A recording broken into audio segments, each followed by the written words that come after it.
सभापति महोदय, प्रतिदिन छोटी मोटी झड़पें होती रहती हैं।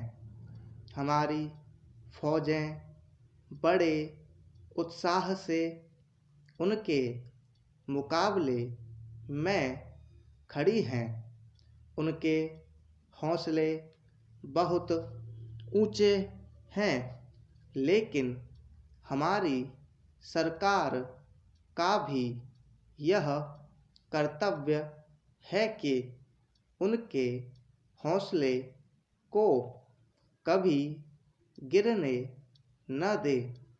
उन्हें हर तरह की सुविधा प्रदान की जाए, जिससे उनका आत्मविश्वास बढ़े।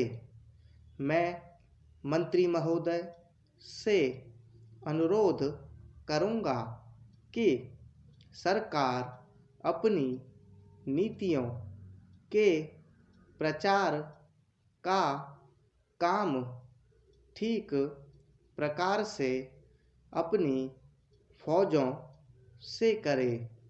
उनको अच्छे अच्छे हथियार दे। अनुसूचित जातियों और आदिवासी जातियों के आयुक्त ने जो अपना प्रतिवेदन प्रस्तुत किया है, उस प्रतिवेदन को देखने से यह प्रतीत होता है कि इसको तैयार करने में उन्होंने बहुत परिश्रम से कार्य किया है। इसके लिए मैं उनको और उनके सहयोगियों को धन्यवाद देता हूँ, परंतु साथ ही साथ इस प्रतिवेदन के संबंध में कुछ आवश्यक निवेदन भी करना चाहता हूँ। पहली बात तो यह है कि इस प्रतिवेदन को देखने से ऐसा प्रतीत होता है कि इन कार्यों के लिए जिस धन का उपयोग होता है, वह 3 साधनों से उपलब्ध होता है। केंद्र सरकार द्वारा, राज्य सरकारों द्वारा और कुछ गैर सरकारी संस्थाओं द्वारा। प्रतिवेदन के अनुसार जितना धन इन कार्यों पर व्यय करने के लिए दिया जाता है, उतना धन पूरी तरह से व्यय नहीं हो पाता। मैं यह नहीं कह सकता कि आवश्यकता से अधिक धन दिया जाता है या कार्यकर्ताओं को वह धन प्राप्त ही नहीं होता, जिसके कारण से वह बिना खर्च हुए बच जाता है।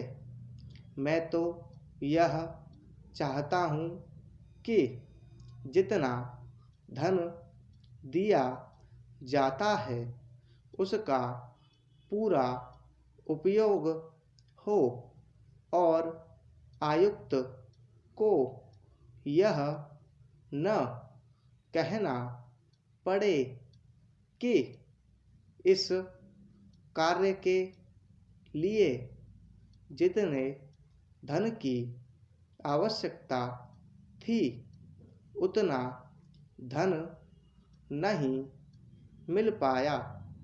और विवश होकर हमको उस कार्य को बीच में ही रोकना पड़ा।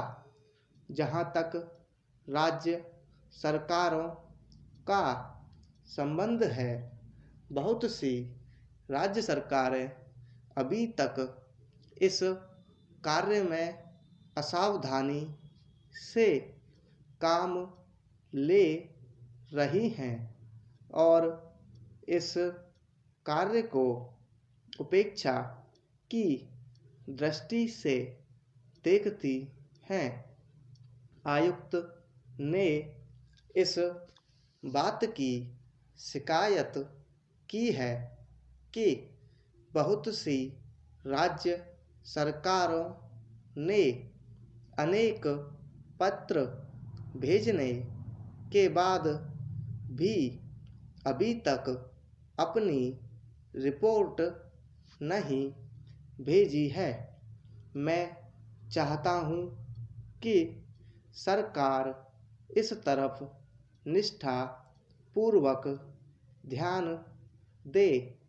राज्य सरकारों पर दबाव डाला जाए कि वे इस दायित्व के प्रति सचेत हों और आयुक्त को उनके कार्य में पूरा सहयोग प्रदान करें।